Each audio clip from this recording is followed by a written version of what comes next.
আজকে আমি তাল রান্না করব, কিন্তু তাল রান্না করব বললেই তো আর রান্না করা যায় না।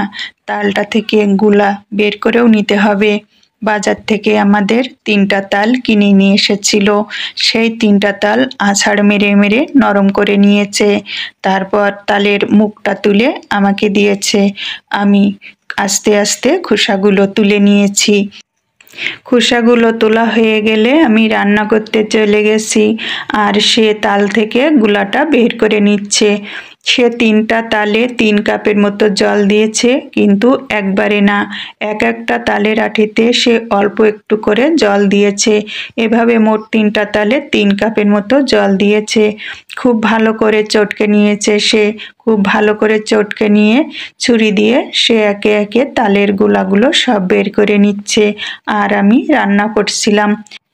ভাত তরকারি রান্না হয়ে গেলে চুলায় যে কাঠের আগুনটা থাকবে, সেই কাঠ কয়লার আগুনে আমি এই তালটা রান্না করে নেব। তাহলে আমার জন্য খুব সহজ হবে। সে এখন ছেঁকে নিচ্ছে তালের রসটা। প্লাস্টিকের একটা ছোট ঝুড়িতে সে তালের রসটা দিয়ে অল্প অল্প করে ছেঁকে নিচ্ছে। সে সম্পূর্ণ তালের রসটা ছেঁকে নিয়েছে। তালের রসটা ছাঁকা হয়ে গেলে আমি চুলায় নিয়ে গেলাম রান্না করার জন্য। এভাবে ছেঁকে নিলে আর একটুও আঁশ থাকে না। তাল আমি খুব একটা পছন্দ করি না, কিন্তু তালের বড়া খেতে আমার কাছে খুব খুব ভালো লাগে। কিন্তু ও তাল রান্নাটা খুব পছন্দ করে।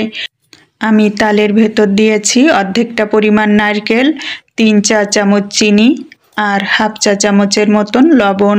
অর্ধেকটা পরিমাণ নারকেল আমি অন্য একদিন রান্না করেছিলাম তাল, সেই দিন দিয়ে দিয়েছিলাম। বাকিটা ফ্রিজে ছিল, সেই ফ্রিজ থেকে বের করে এনে আজকে অর্ধেকটা দিয়ে দিলাম। এভাবে রান্না করা তাল ও খুব পছন্দ করে। তালটা বারবার নেড়ে দিতে হয়, তা নাহলে তালটা ফুটে ছিটা চারিদিকে চলে যায়। আমি অনেকটা সময় নিয়ে আস্তে আস্তে তালটা রান্না করে নিচ্ছি। তালটা যখন ফুটে উঠবে তখন একটা ঢাকনা দিয়ে ঢেকে দিলে আর গায়ে আসে না। আমি ঢাকনাটা দিয়ে ঢেকে আমি অন্য কাজ করতে এখন চলে যাব। তালটা আমার ফুটে এসেছে।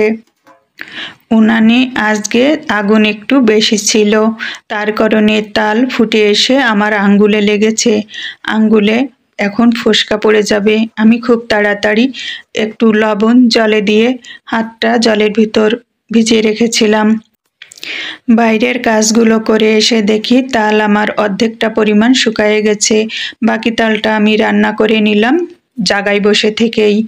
আমার তাল রান্না হয়ে গেছে।